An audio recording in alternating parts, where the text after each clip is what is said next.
ڕێگای سماقوڵی پێویستی بە پینەیە و پەتاتەی گەرمیانیش حاڵی شڕە. سڵاوتان لەبێت. ئەمڕۆ لە سیویە قوتابخانەی سلێمانی قوتابیان بە کردار سەلماندیان کە گرێکوێرەی پەرلەمان بە چەند کاتژمێرێک دەکرێتەوە. لە قوتابخانەی یوبی سکوڵ و چەند قوتابخانەیەکی تر سندوقی دەنگداندانرا و هەر ئەمڕۆ سەرۆک و جێگر و سکرتێری پەرلەمانی قوتابخانە هەڵبژێردران. جا هەر ئەوەشنا بڕیارە زەنگی دانیشتنی ئەو پەرلەمانە بچووکە زۆر زووتر لە زەنگی قوتابخانە لێبدات. ئەم چالاکی قوتابیان برینی پەرلەمانی کوردستانی کولاندەوە کە دوای تێپەڕبوونی ساڵێک و نیو بەسەر هەڵبژاردندا هێشتا دەرگا بەڕووی پەرلەمانتارەکاندا داخراوە. زۆرینەی دەنگدەرانی قوتابخانە دەنگیاندا بە حەق و نوێنەری خۆیان هەڵبژارد. بڕیاریشە بە زووترین کات دانیشتنەکە دەست پێ بکەن و پەرلەمانەکە کۆ ببێتەوە. ڕەنگە خراپ نەبێت پەرلەمانتارە گەورەکانی خۆمان جانتاکانیان بکەنە شان و بچنە یەکێک لە قوتابخانەکان تا فێری وانەی چۆن کۆببینەوە ببن.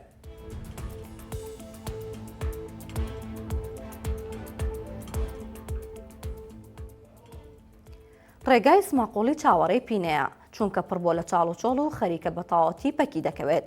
ئەو ڕێگایە لە ناو سروشتێکی جوان و دڕفێنی دۆڵی سماقوڵی درێژ دەبێتەوە و ئیدارەی ڕاپەڕین و هەولێر بەیەک دەگەێنێت. قەرەباڵخێکی زۆر لەسەر ئەوە پڕبووە لە چاڵ و چۆڵ و تاسا.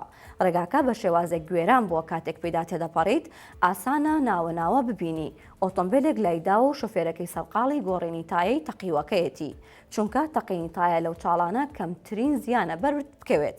964 بە داداچوونی بۆ ڕێگاکە کرد. بەڕێوەبەرەتی چاکردن و پاراستنی ڕێگاوبانی هەولێر بڕیاریداوە لەم 1-2 ڕۆژەدا قۆڵتەکان پڕ بکاتەوە. بەڵام ڕێگاکە بە شێوەیە گوێران بووە چیتر توانای پینەی نەماوە چونکە 5 مانگ نابێت نۆژەن کراوەتەوە کەچی هەردەڵەی ڕێگاکە وێرانەیە.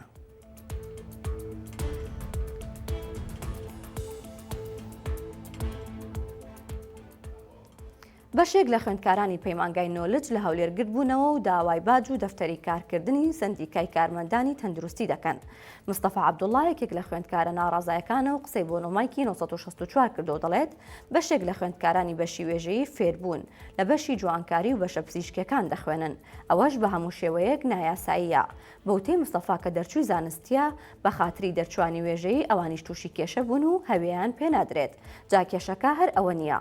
ساڵی پار وەزارەتی خوێندنی باڵا وەک ئەوەی مستەفا باسی دەکات مۆڵەتی وەرگرتنی 80 خوێندکاری بە پەیمانگ ئاکەداوە.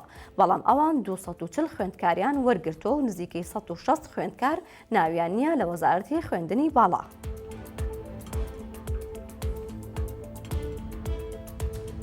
جوتیاران و کاسبکارانی عەلوەی کەلار ناحەقیان نییە کە گلەیان هەیە و تووڕەنلەوەی لە بازگەکان جیاکاری لە نێوان بەروبوومی ناوخۆیی هەرێم و ناوچەکانی عێراق دەکرێت چونکە وەک دەڵێن تەماتە و کوولەکەی ئەوان واتە هی جوتیارانی عێراق عەلوەی کەلاری داگیر کردووە.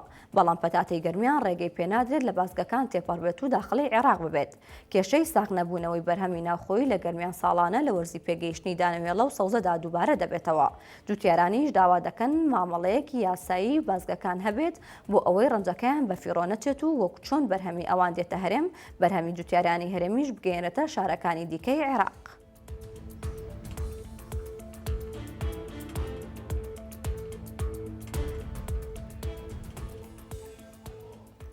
باڵە بەرەزان سەرنجتان بۆ هەواڵێکی تر ڕاکێشم لە ماڵپەڕی 964 ئەویش ئەوەیە وەک دەزانین شەهید ئەحمەد هێمن کە یەکێکە لە شەهیدە خۆبەخشەکانی شاری کەرکووک کە لە ڕۆژ ئاوای کوردستان شەهید کرا.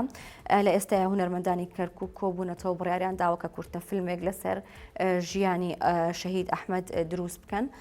عادل چاوشین کە یەکێکە لە هونەرمەندەکانی کەرکووک قسەی بۆ 964 کرد و بازەوە دەکات لە ئێستادا خەریکی نووسینی سیناریۆکەن.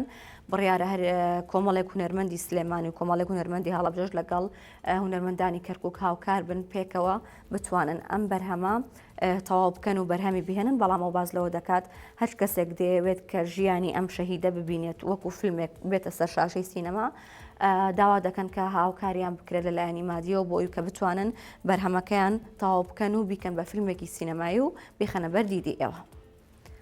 هەواڵەکانم پێشکەشکردن هەر شاد بن.